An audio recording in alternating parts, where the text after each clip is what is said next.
कष्ट निवारण समिति की मीटिंग में एक वीडियो वायरल हुई है।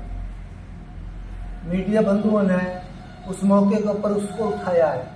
तो सबसे पहले तो उन मीडिया बंधुओं का जिन्होंने ये मेहनत की है और इसको उजागर किया, उनका धन्यवाद करना चाहते हैं।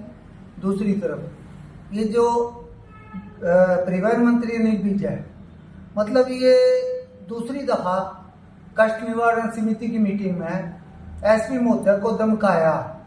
मतलब वो साफ शब्दों में कह रही है मैं मेरे कार्य क्षेत्र में नहीं आता।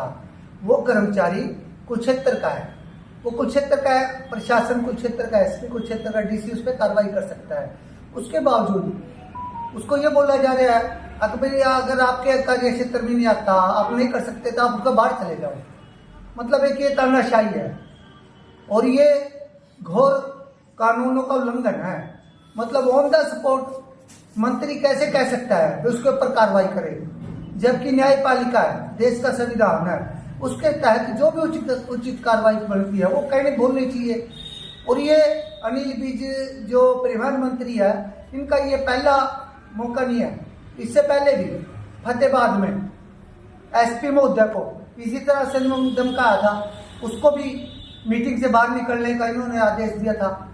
एक तरफ तो भाजपा बेटी बचाओ बेटी पढ़ाओ का नारा दे रही है, दूसरी तरफ जब बेटियां मेहनत कर रही हैं, पढ़ रही हैं, आगे बढ़ रही हैं, ये मनुस्मृति को मानने वाले लोग इन पर बर्दाश्त नहीं और ये बेकायदा महिलाओं को टारगेट करके उत्पीड़न कर रहे हैं। सर्व कर्मचारी संघ हरियाणा इसकी घोर निंदा करता है और मंत्री के बारे में हम साफ शब्दों में कह देना चाहते हैं कि ऐसे अनुशासनहीनता सर्व कर्मचारी संघ हरियाणा बर्दाश्त नहीं करेगा। बेशक वो एक उच्च अधिकारी है, लेकिन एक कर्मचारी है और कर्मचारियों को लगातार ये सरकार टारगेट कर रही है, बदनाम कर रही है।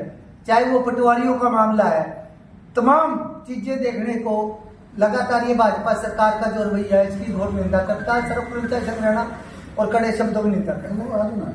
भाजपा एक तरफ तो महिलाओं का सम्मान करने की बात करती है, दूसरी ओर महिलाओं के साथ अभद्र व्यवहार किया जा रहा है, तो इस तरह की क्या प्रतिक्रिया रहेगी? मैं यही कहना चाह रहा हूँ, मतलब ये नारा है बेटी बचाओ बेटी पढ़ाओ का, ये खोखला नारा है।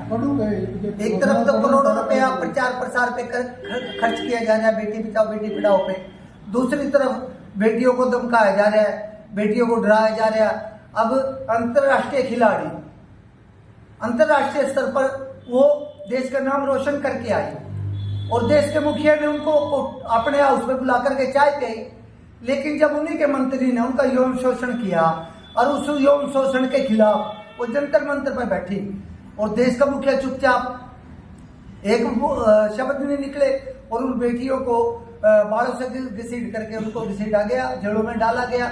इसी तरह हरियाणा से खेल मंत्री संदीप सिंह एक जूनियर कोच ने आरोप लगाया, हरियाणा की सरकार ने भी उस खेल मंत्री के ऊपर कोई कार्रवाई नहीं करी। अभी यूपी का मामला है कुलदीप सेंगर का, अभी लगातार जहाँ जहाँ बीजेपी की सरकार है 19% दलितों के ऊपर, महिलाओं के ऊपर हमले बढ़ रहे हैं। और जो ये नारा है बेटी बचाओ बेटी पढ़ाओ का, ये कष्ट निवारण समिति